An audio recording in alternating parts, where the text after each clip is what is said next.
Hello everyone, அனைவருக்கும் வணக்கம். நான் உங்கள் தமிழன் கார்த்திக் யூடியூப் சேனலோட கார்த்திக். இன்னைக்கு இந்த வீடியோவில் ஆர்பிஐ மானிட்டரி பாலிசி, கடந்த ஒரு 2 நாளைக்கு முன்னாடி நடந்த ஆர்பிஐ மானிட்டரி பாலிசியில நம்மளோட ஆர்பிஐ புது கவர்னர், அதாவது சஞ்சய் மல்கோத்ரா அவர்கள் 6.50% இருந்த ரெப்போ ரேட்டை 5 வருஷத்துக்கு பிறகு 6.25% வந்து குறைச்சிருக்காங்க. அதாவது 25% வந்து குறைச்சிருக்காங்க, 25 பாயிண்ட்ஸ். ஸோ இது குறைச்சதுனால நம்மளோட, அதாவது இஎம்ஐக்கும் நம்மளோட லோனுக்கும் வந்து என்ன ஆகும் அப்படின்னா, கண்டிப்பா உங்களோட நீங்க கட்டுற இஎம்ஐ, அதாவது ஹோம் லோன்லயோ இல்லை வந்து வெஹிக்கிள் லோன்லயோ ரொம்ப லாங்கா நீங்க போட்டிருக்கிற இஎம்ஐக்கெல்லாம் வந்து கண்டிப்பா உங்களோட டென்யூரும் இஎம்ஐயும் வந்து இன்ட்ரெஸ்ட் ரேட்டும் வந்து குறையும். இது வந்து தெரியாதவங்க தெரிஞ்சுக்கங்க. இது எதுக்குன்னா கேஷ் இன்ஃபிளேஷன்லாம் கொண்டு வரணும், கஸ்டமர்ஸ்க்கு வந்து பணப்பழக்கம் அதிகமாகணும், ஸோ ரொம்ப ட்ரபிள் இருக்கக்கூடாது அப்படிங்கிறதுக்காக ரொம்ப நாளைக்கு அப்புறம் 5 இயர்ஸுக்கு அப்புறம் இதை வந்து ரெடியூஸ் பண்ணியிருக்காங்க. ஸோ நிறைய பேர் இது வந்து தெரியாத இருப்பீங்க. உடனே வந்து உங்களோட பேங்க்லையும் ஃபினான்ஸ்லையும் போய் செக் பண்ணிக்கோங்க.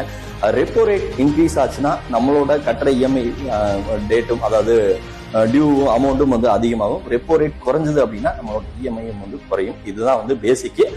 ரெப்போ ரேட்டை பற்றின விரிவான நிறைய வீடியோக்கள் வந்து போட்டிருக்கேன். ஸோ அதையும் செக் பண்ணி பார்த்துங்க. அதனால இது ஒரு சின்ன ஒரு இன்ஃபர்மேஷன் தான். இதை செக் பண்ணிட்டு எல்லாத்துக்கும் வந்து ஷேரும் பண்ணுங்க. இன்னும் ஒரு நல்ல வீடியோவில் உங்களை சந்திக்கிறேன். Bye from Tamil Nadu.